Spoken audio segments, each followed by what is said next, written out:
24장 전체를 우리가 이 영상을 보면서 대충 이해가 되죠? 이해가 되는데 오늘 제목은 이렇게 됐습니다. 하나님은 말보다 뭐예요? 삶을 원하신다. 아멘. 하나님은 말보다 삶을 원하신다. 오늘 제목이 그렇습니다. 우리 24장까지 이제 나오고 이제 28장에서 마무리가 되는데 실질적으로 여기에 이제 거의 막바지에 와서 지난주를 우리 좀 생각해 봅시다. 지난주에 천부장이 큰 일을 했어요. 밤중에 그 바울의 조카의 밀고를 통하여서 대책을 세울 때에 이걸 밤새 깜짝같이 40명이나 어떻게 해요?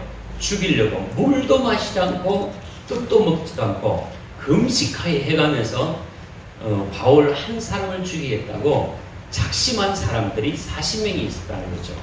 이 정보를 들었던 천부장 이름이 뭔지 아세요? 루시아였습니다. 루시아.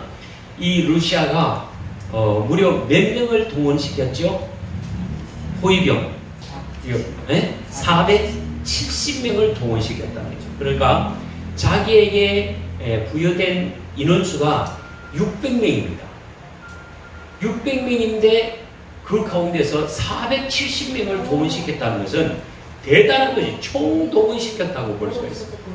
그래서 간밤에 이게 시작된 거죠. 자, 24장 1절에서 이렇게 얘기합니다. 감옥에서 며칠을 더 기다렸죠. 24장 1절 시작.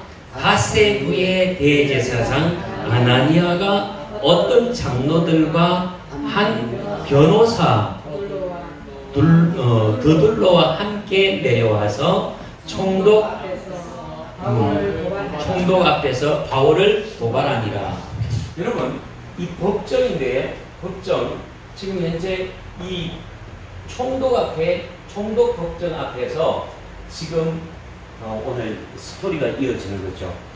여기 보니까 법정에는 반드시 법을 집행할 때에 뭐죠? 고소자가 있다는 거죠. 고소자, 원고가 있고 또 뭐예요? 가해자가 있는데 이 피고가 있다는 거죠.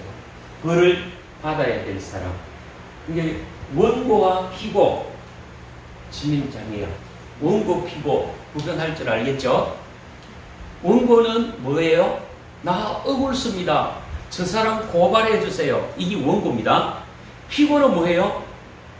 저 사람 죄인이니까 옥에 가둬야 됩니다. 하고 이제 죄수의 몸으로 나 어떻게 해서 나 죄가 없습니다. 이래야 되는 거예요.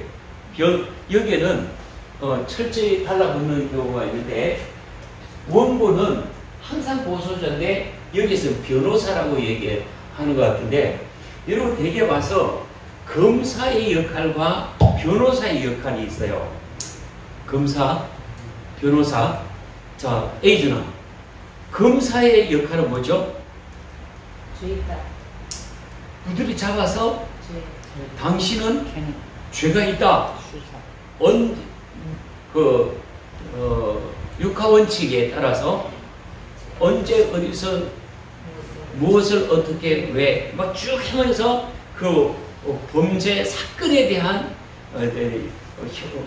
물어서 거기에 대한 이제 법을 몇 조 몇 항에 의해서 이것이 위법이니까 이 사람에게는 몇 년형을 구속해야 됩니다. 라고 지금 검사가 판정을 내는 거죠.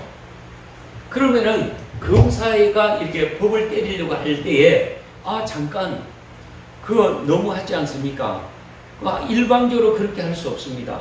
이 사람은 이유가 있습니다. 예를 들어서 살인을 했다. 살인할 때에 내가 그냥 그 사람 억울하게 살인한 것이 아니라 내가 간밤에 잠을 자는데 이 사람이 우리 잠자리에 들어와서 이 흉기를 들고 있을 때 나도 모르는 사이에 그렇게 있는데 내가 가까스로 그 흉기를 뺏어들어서 한 번 때렸는데 그 사람이 내 옆에서 죽었습니다. 할 때에 비록 살인은 내가 했다고 할지라도 내가 고의적으로 살인한 건 아니에요. 그 흉기를 들고 온 사람이 있으니까 그 사람이 나 편안하게 잠자려고 하는데 뛰어들어서 흉기를 휘두른 가운데서 흉기를 오히려 내가 빼앗아가지고 한 번 휘두르는데 그것이 정토로 머리에 맞아서 쓰러지면서 그거 죽었습니다. 할 때에 비록 살인이지만 어떻습니까? 정상 참작이 되는 거예요. 무거운 죄를 받지 않는 거예요. 그게 그 상황 그대로 보고를 하면서 나는 어디까지나 방어했습니다. 이게 뭐죠? 변호라는 말이죠. 응? 그래서 지금 이 검사 입장에서는 이 사람은 어떻습니까? 무슨 죄가 있으므로 이 사람을 처형해야 됩니다. 이래 되는 거예요. 그 대신에 여기 변호사는 뭡니까? 아닙니다. 나는 그런 사실이 없고 그런 사실도 없고 나는 지금 이런 상황입니다. 변호를 하는 거예요. 알겠죠? 그러니까 피고는 누굽니까? 이게 바울이 피고가 되는 거예요. 근데 여기에서 봅시다. 원고는 누굽니까? 다세만이 내려온 누구죠? 제사장 아나니아. 그리고 말세기가 있어요. 이 사람은 여기에서는 변호사도 될 수 있는데 이 사람은 이 유대인들을 위한 변호사격으로 온 거죠. 그 사실은 여기에서는 이 벨릭스 총독 앞에서 뭐 합니까?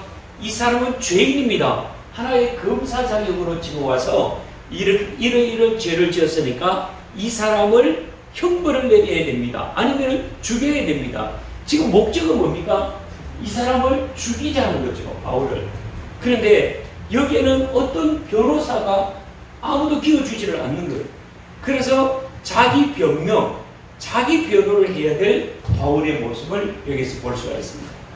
근데 어디까지나 지난주에 얘기했지만 이 제사장과 그게 장로들, 그게 보면 종교 지도자들이라는 것이 어디까지나 뭐예요? 말은 참 이렇게 딱딱딱딱 맞아 들어가는데 뭐예요?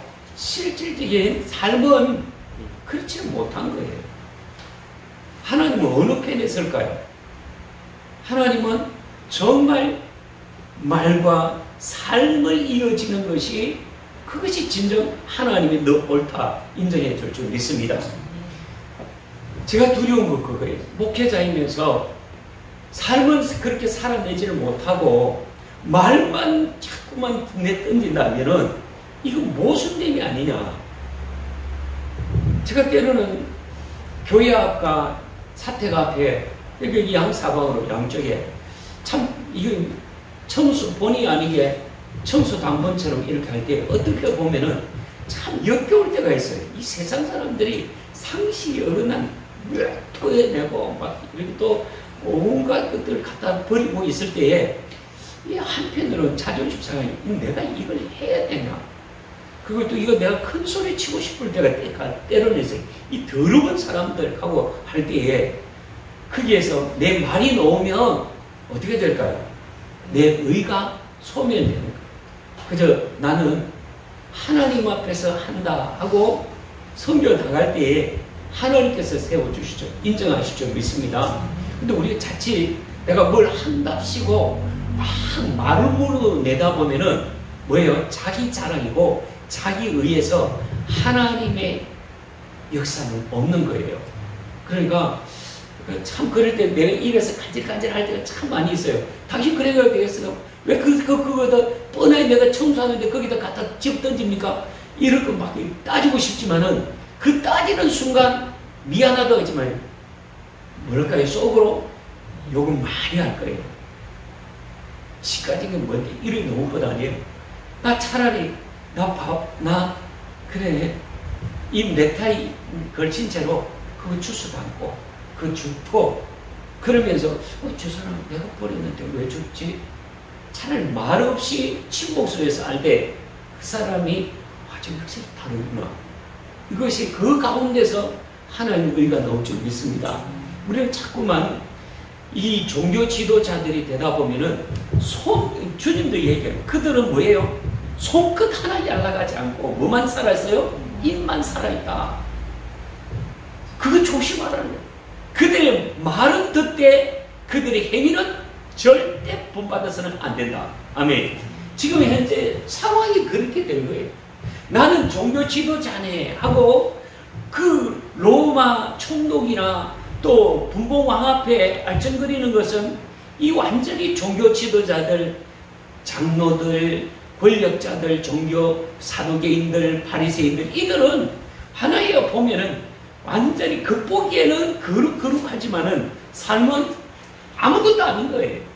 그러다 보니까 여기에 대한 하나님은 누구를 심판하실까? 바울은 분명히 얘기하거든요.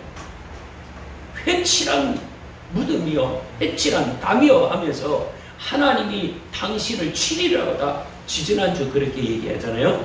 오늘 이처럼 지금 상황이 그런 거예요. 닷새 후로 올라왔는데 이 사람이 그냥 온 것이 아니라 자기보다도 말 잘하는 말쟁이를 데려오는 거죠. 우리가 한번 볼까요? 2절이네요. 제가 1절, 2절 보겠습니다. 닷새 후에 제사장 아나니아가 어떤 장로들과 한 변호사 두둘로와 함께 내려와서 총독 앞에서 바울을 고발하더라. 고발자가 됐습니다. 고소자가 됐죠. 고발자가 됐습니다. 지금 현재 말 잘하는데 그 말을 한번 봅시다. 지금 현재 첫 마디가 이 더둘러가 하는 말입니다. 3절 시작. 벨리스 각하여 우리가 당신을 힘입어 태평을 누리고 또 이 민족이 당신의 성경으로 말미암아 여러 가지로 개선된 것을 우리가 어느 모양이나 어느 곳에서 크게 감사하나이다. 이 뭔가 당신의 지도력을 저희들은 100번 인정합니다. 당신의 그 지도력 때문에 우리가 그나마 평안하게 잘 살아가는 줄 압니다. 그러니까 이 지금 누구를 띄우는 거냐? 아까 그 영감님 봤죠? 벨릭스 영감님, 당신의 그 지도력을 우리가 인정합니다. 그러므로 우리 또한 이 지도력을 인정하면서 당신에게 참 이거 우리의 부끄러운 하나의 송사를 당신에게 아뢰입니다. 이 얘기를 하는 거죠. 그게 우선 이 사람은 아주 그럴듯하게 지금 여기 앞에 판결을 짓는 벨리스 앞에서 그 마음을 쌓기 위해서 이렇게 높이 올리는 것을 보게 됩니다. 그러면서 하는 말이 뭡니까? 4절.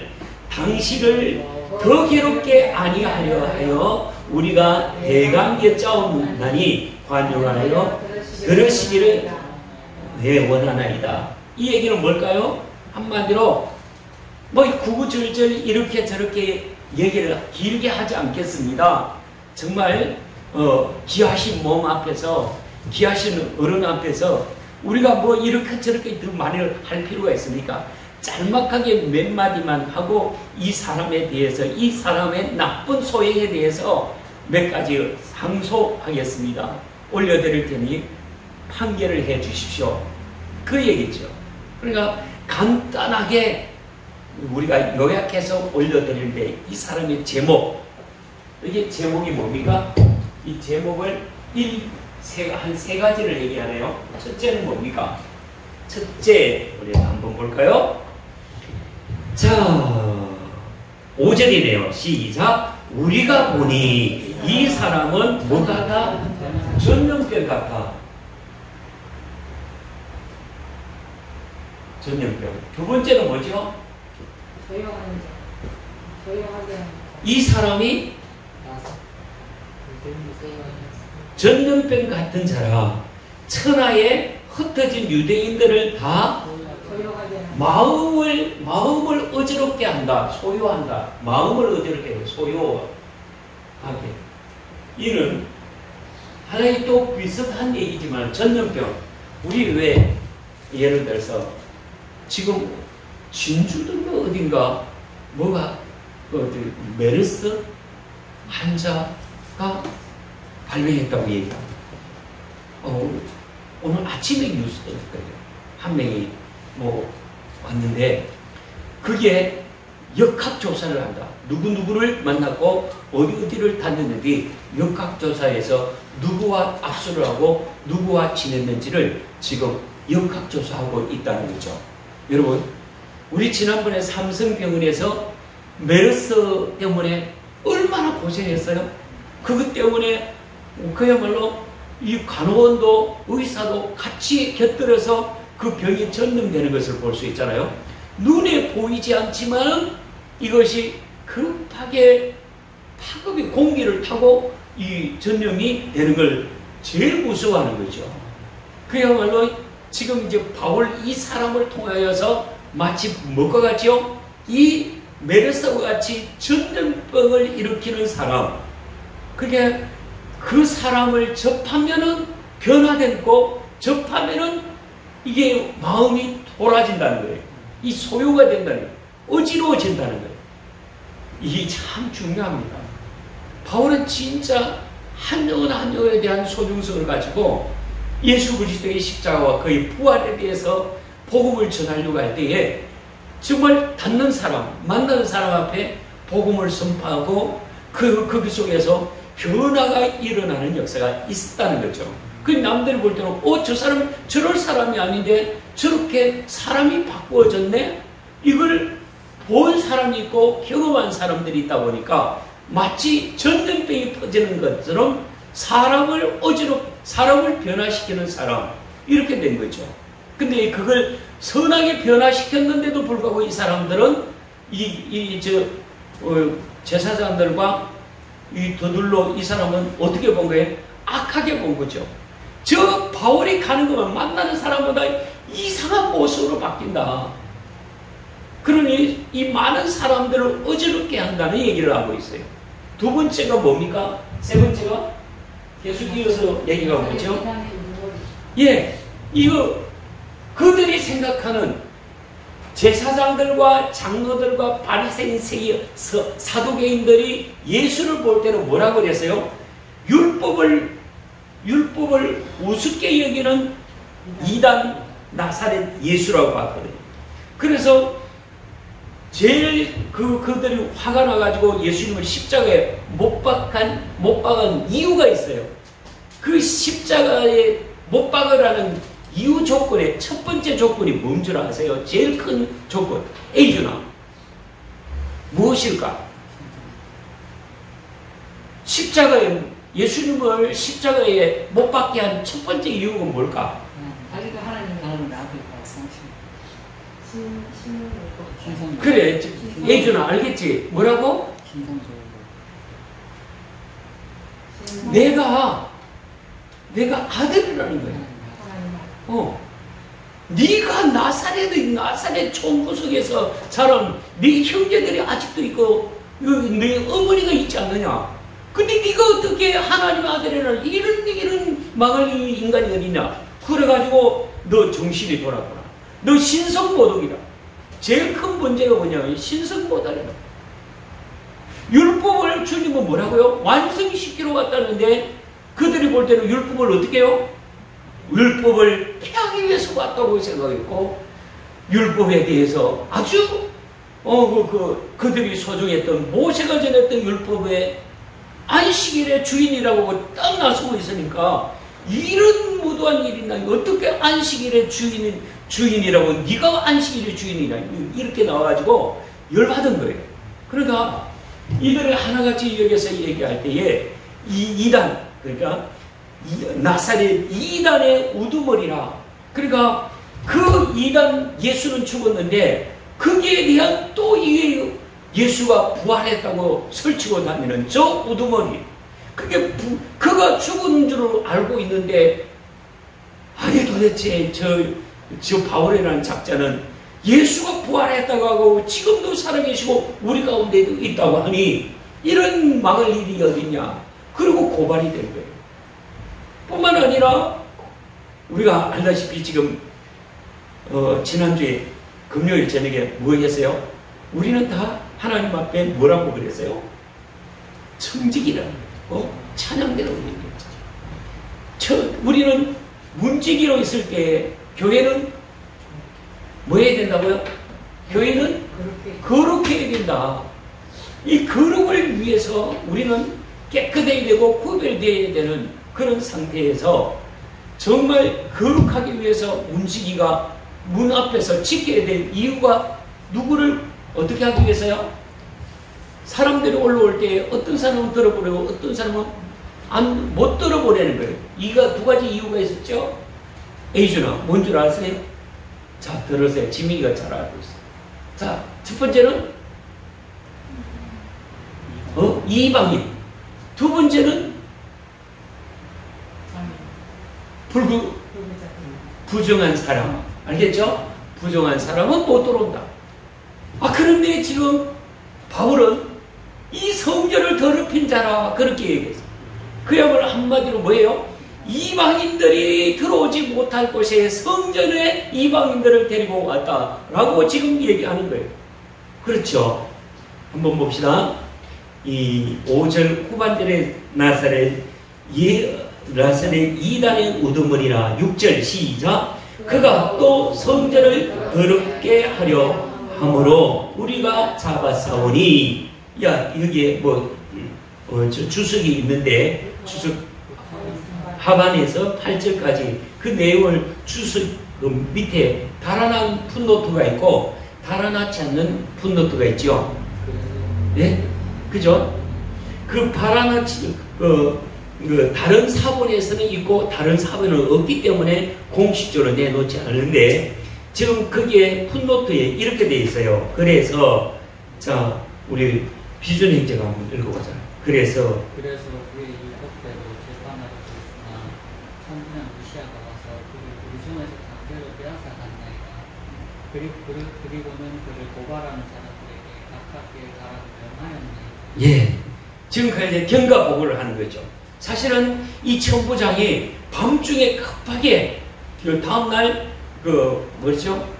사내들인 공회에서 재판을 해야 되는데 그 재판을 열지도 않고 밤중에 빼내가지고 지금 당신 앞에 데리고 왔는데 벌써 5일째가 지냈습니다. 이 얘기를 하는 거죠. 그리고 지금 쭉 얘기가 뭐냐면은 세 번째 여기에 보니까 이단의 부모입니다. 네 번째는 뭐예요? 여기는 성전을 더럽혔다. 이렇게 되어 있습니다. 자, 여기에 대한 뭐가 있어야 될까요? 변호가 있어야 되잖아. 변호해 줄 사람이 아무도 없거든요. 여기에 대한 변호를 누가 한다고요? 직접 바울이 하는 거예요. 아멘. 자, 직접 바울이 지금 변호를 합니다. 어떻게 할까요? 예, 유대인들이 구절에 보니까 따라온 유대인들이 다 이렇게 이구도서의 입을 찾아 맞췄네요. 뭐라고 합니까? 이에 참가하여 이 말이 옳다 주장 아니라 처음에 우리 예수님을 한번 봅시다.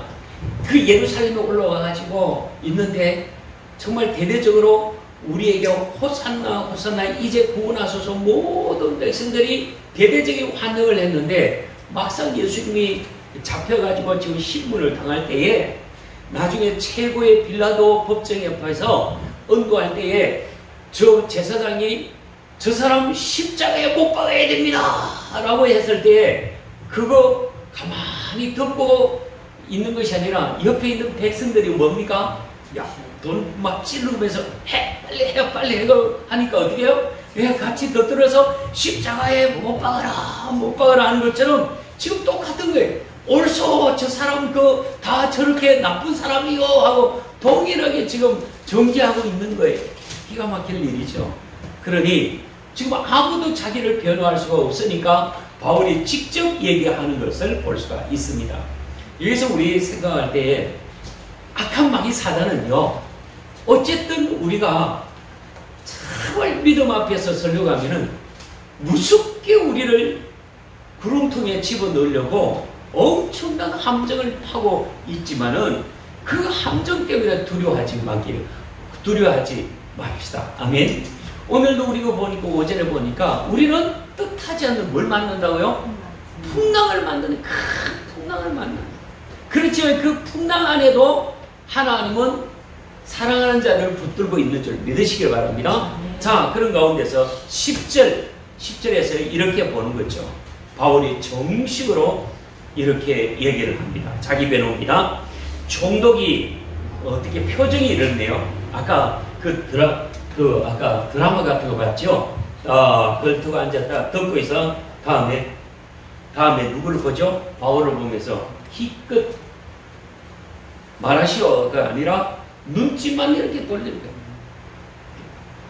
자네가 할 말이 있으면 해봐. 눈을 딱 이렇게 흘기니까 지금 일이 되는 거예요. 총독이 바울에게 머리로 표시하여 말하라 하니, 그러니까 고개만 딱 들었어요.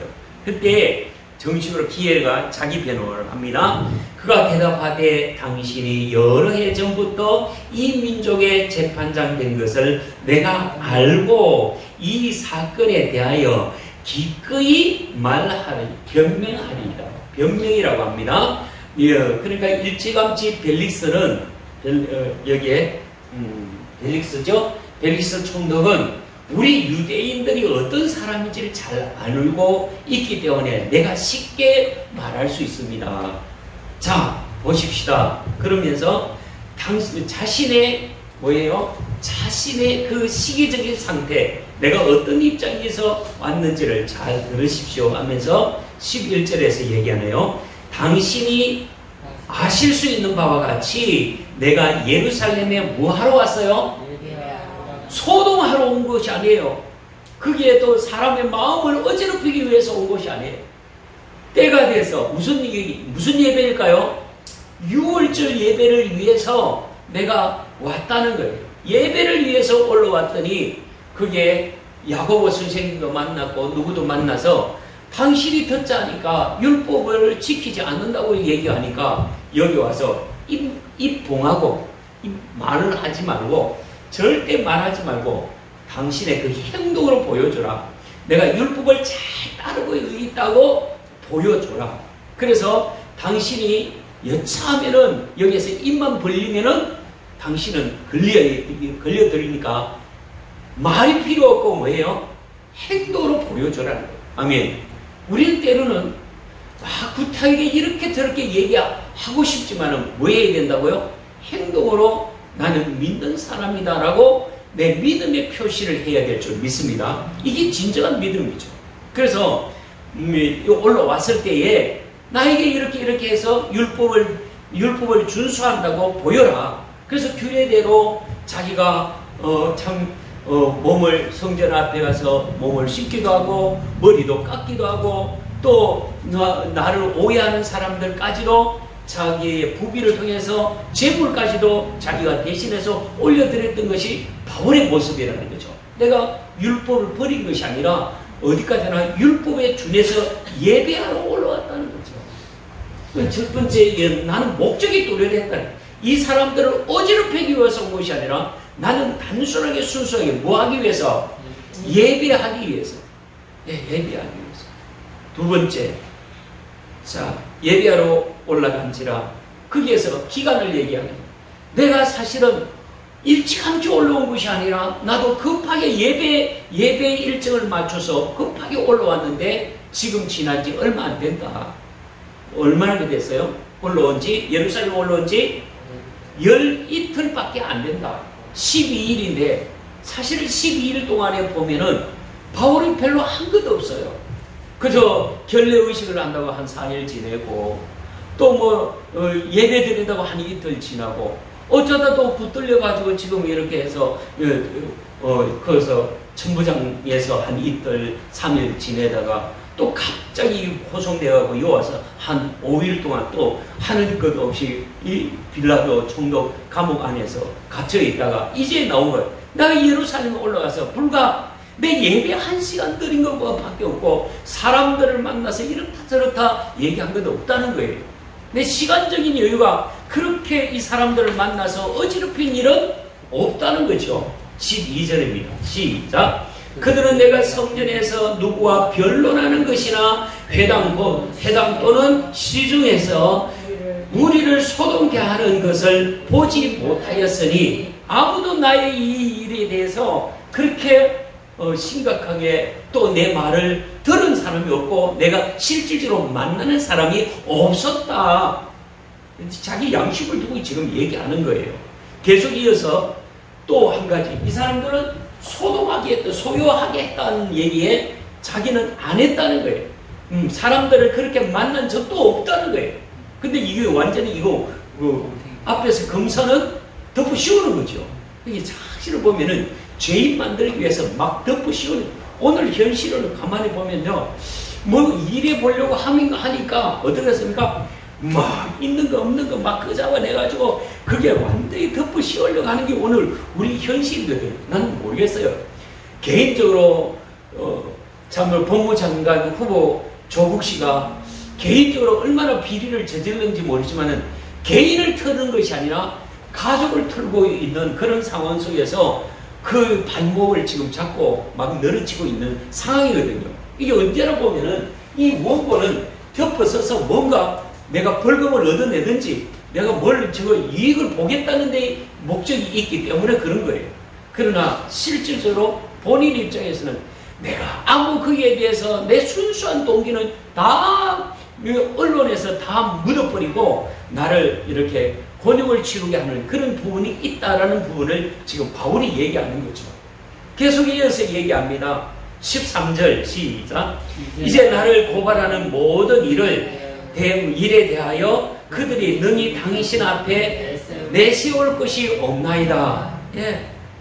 나 단순히 예배하러 왔고 별로 사람 만난 것도 없고 내가 오직 정말 올라올 때는 내 순수한 능력으로 또 이런 것도 있었다라고 하는데, 한 가지, 나는 내 안에 뭐가 있는지를 그가 고백하는 거죠. 이 바울 안에는 뭐가 있어요?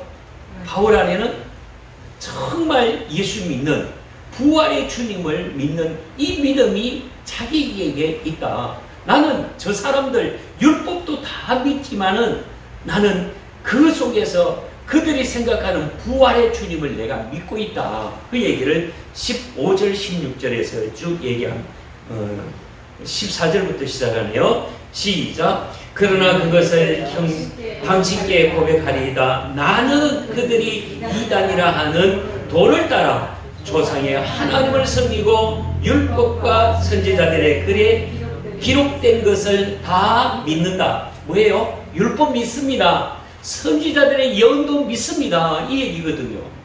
그 선지자들의 예언이 뭡니까?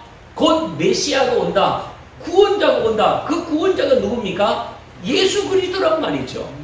그 구원자 예수 그리스도는 오늘 죽음으로 끝난 것이 아니라 우리 가운데 부활하시고 지금 함께 하신다. 이걸 지금 얘기하는데 15절입니다. 시작. 그들이 하나님께 향한 소망을 나도 가졌으니 곧 의인과 악인의 부활이 있으리라 합니다. 예, 여기에 보니까 의인과 악인의 부활이 있으리라는 것 나도 믿고 있다는 거죠.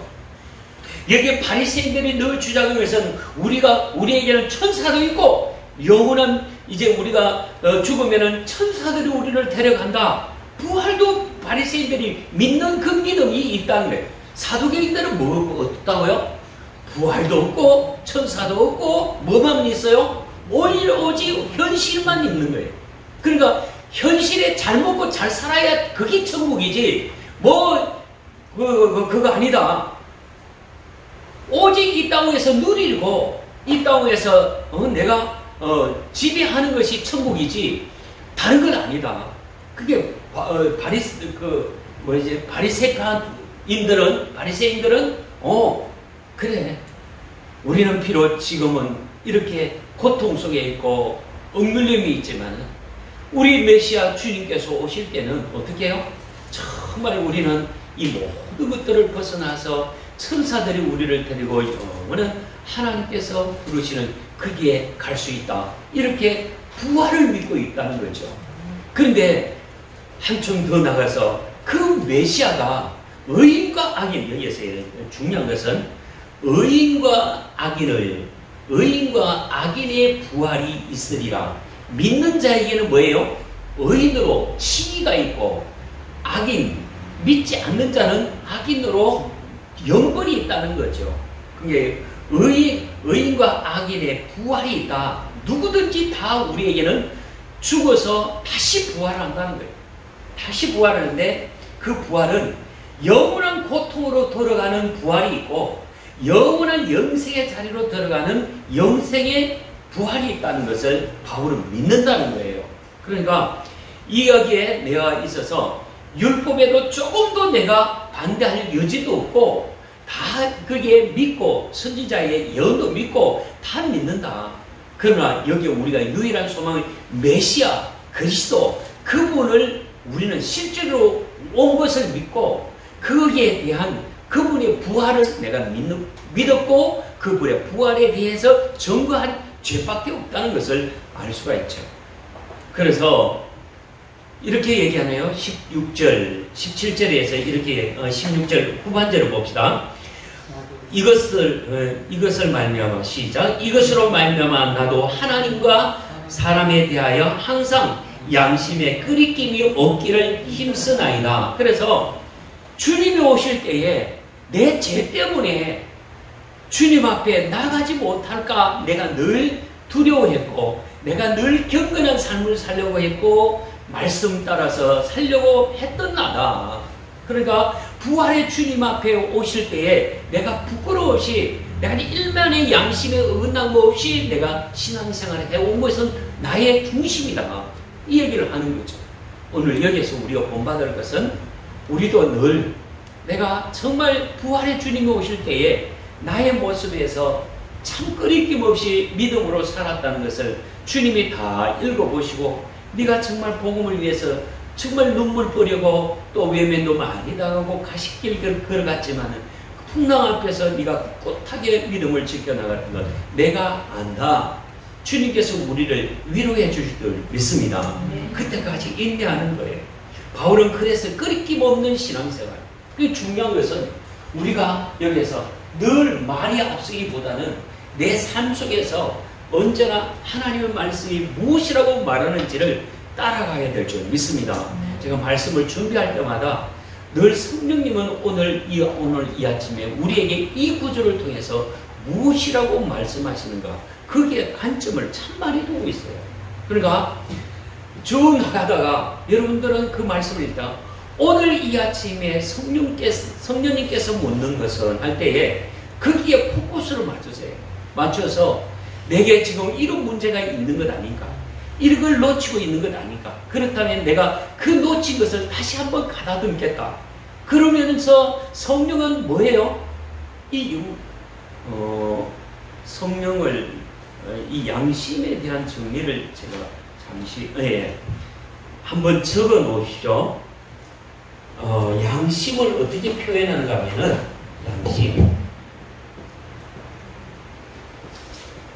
양심이란 영혼 안에 거하는 하나님의 음성이다. 잘 적어 놓으세요. 내가 다음에 또 물을 거예요. 지민아. 양심이 뭐냐 할 때에 사람의 영혼 안에 거하는 뭐예요? 하나님의 음성. 아멘. 꼭 기억하세요. 하나님의 음성. 어디 안에? 우리의 영혼 안에. 아멘. 우리의 영혼 안에 거하는 하나님의 음성. 이것이 뭐라고요? 양심이라는 거죠. 그래서 악한 양심은 어떨까요? 버려야 되는 거죠. 선한 양심은 내가 목에 칼이 오더라도 하나님의 음성인 줄 알고 지켜나가야 될 줄 믿습니다. 오후 시간에 꼭 기억하세요. 양심이 무엇인가 라고 물었을 때에 그 양심은 이겁니다 라고 대답해야 될 줄 믿습니다. 애준아, 양심이 뭡니까?